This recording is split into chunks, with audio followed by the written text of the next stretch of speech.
প্রথমে এটা দেখ, প্রিএমফেসিসের সার্কিট হয়ে গেছে, ভিডিও আছে ডিএমফেসিসের সার্কিট। একটা 820 রেজিস্ট্যান্স 3-এ যাবে, 3 থেকে একটা ক্যাপাসিটার গ্রাউন্ড হবে, 2 থেকে একটা রেজিস্ট্যান্স 1 কিলো ওহমের গ্রাউন্ড হচ্ছে, 2 থেকে ফিডব্যাক হিসাবে আরএফ যেটা 1 কিলো ওহম সেটা 6-এ যাবে, আর 7-এ হচ্ছে প্লাস ভিসিসি, 4-এ হচ্ছে মাইনাস ভিসিসি। এখানে করা হচ্ছে 820 ওহমের রেজিস্ট্যান্স। 820 ওহমের রেজিস্ট্যান্সটা গেছে 2-এ, 820 ওহমের রেজিস্ট্যান্স গেছে 3-এ গেছে, 3 থেকে একটা ক্যাপাসিটার হয়ে গ্রাউন্ড হয়েছে, 2 থেকে একটা রেজিস্টার 1 কিলো ওহম যেটা গ্রাউন্ড হয়েছে, 2 থেকে আবার একটা রেজিস্ট্যান্স গেছে 6। আমরা বায়াসিং করেছি, বায়াসিং করার জন্য এখান থেকে মাইনাস ভিসিসি নিয়ে গেছি 4-এ, আর প্লাস ভিসিসি যেটা সেটাকে দিয়েছি 7-এ, এটা প্লাস ভিসিসির চ্যানেল। আর কমন গ্রাউন্ডকে আমরা ইউজ করেছি এখানটায়।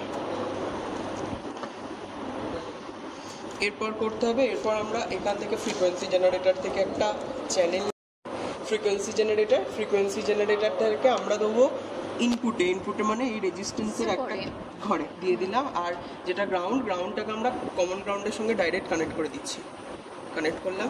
আর যেটা আউটপুটের একটা চ্যানেল নিলাম, আউটপুটের চ্যানেলটাকে আমরা দেবো 6।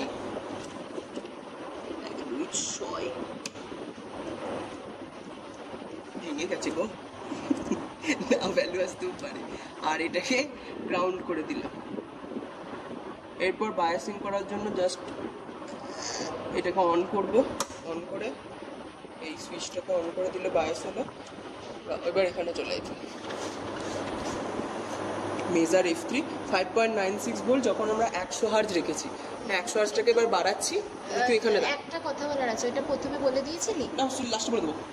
100 হার্জ হচ্ছে যখন আমরা এটাকে রেখেছি, বা যত আমি 100 হার্জ থেকে বাড়াবো তত আমার কাছে যেটা পিক টু পিক ভোল্টেজ সেটা কমবে।